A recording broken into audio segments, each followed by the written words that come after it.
Let's go to MSNBC congressional reporter Michael Schnell and USA Today Washington bureau chief Susan Page, as well as former federal prosecutor and criminal defense attorney Duncan Levin.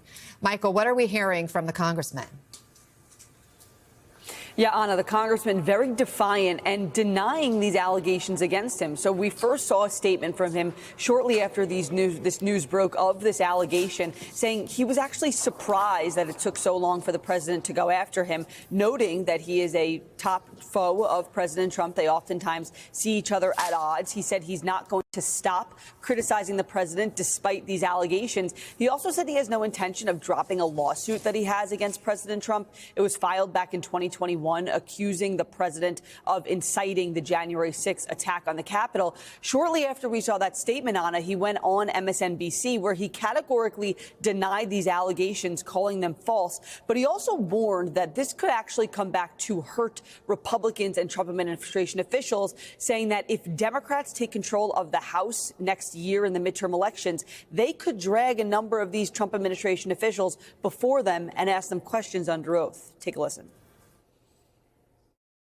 When we're in the majority, we will have subpoena power and accountability will happen. So Bill Pulte and any other lawless official who is carrying out these political prosecutions on behalf of Donald Trump, they should familiarize themselves with the Judiciary Committee room because they're going to be spending a lot of time there answering questions. Now, Anna, it's a big if, of course, because we are still months away from those November midterm elections. A lot could change from here to then. Republicans currently control the House. Democrats, of course, hoping to flip that. But it's interesting to show you at least how we're Democrats, or at least how Congressman Swalwell are thinking about how they may spend the last 2 years of the Trump administration if the House is able to put a check on the White House. Michael Schnell, thanks for that. And so, Duncan, we don't have many details here. Swalwell is claiming he only has one mortgage, and it's in California. How are you looking at this referral to the DOJ? Well, obviously, there's a pattern emerging since there are so many Democrats, Tish James, Adam Schiff, Lisa Cook, the Fed governor, who are all being sort of accused of this in a short time span. Look, a referral like this is not a finding of wrongdoing, particularly coming from a political appointee. But given recent actions by DOJ, I think we can be concerned about the way that they're viewing these cases. But this is one of the most binary areas of white collar law. Either a mortgage application was violated or not. You don't prosecute mortgage fraud on rhetoric. So these cases are very fact intensive, very document driven. I mean, these are W-2s and bank statements and loan applications. And frankly, Eric Swalwell is a member of Congress. And so DC is presumptively his primary residence. The criminal referral is saying that he may have lied and said that it was his primary residence, but it wasn't. But typically members of Congress spend 150 to 180 days or more in D.C.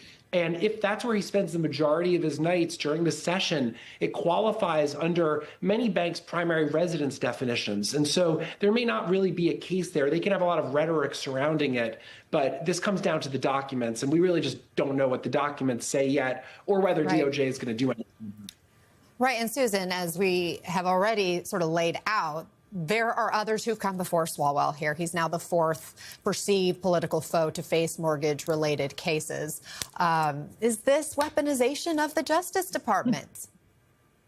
Well, it's easy to see a pattern. These people share two things. They're accused of mortgage fraud, and they've criticized Donald Trump in the most serious of ways in their different roles. So you do not have to be a conspiracy theorist to see a connection here. And, even to the point of all of these people deny any wrongdoing, Swalwell is dismissing it out of hand. Of course, these charges are not free for them. These people are now going to have to pay thousands, tens of thousands, hundreds of thousands of dollars to defend themselves legally. And that's a big cost to them. And it also serves, I think, as a kind of warning to other members of Congress, to other officials about what might happen to you, even if you aren't guilty of wrongdoing, if you criticize President Trump. Duncan, Bill Pulte is a central figure here. He is the director of the Federal Housing Finance Agency, and he has been the one sending these mortgage-related cases to the DOJ. He was asked about it on CNBC in September. Let's watch. I'm not going to be intimidated from pursuing mortgage fraud just because somebody has the special title of being a Fed governor. This is my job to ensure the safety and soundness of the mortgage market. It doesn't matter whether you're a Republican or Democrat or a Fed governor or somebody who mans a convenience store. If you commit mortgage fraud, you need to be held accountable, period. Do you buy that answer, that it's just about doing the right thing, Duncan?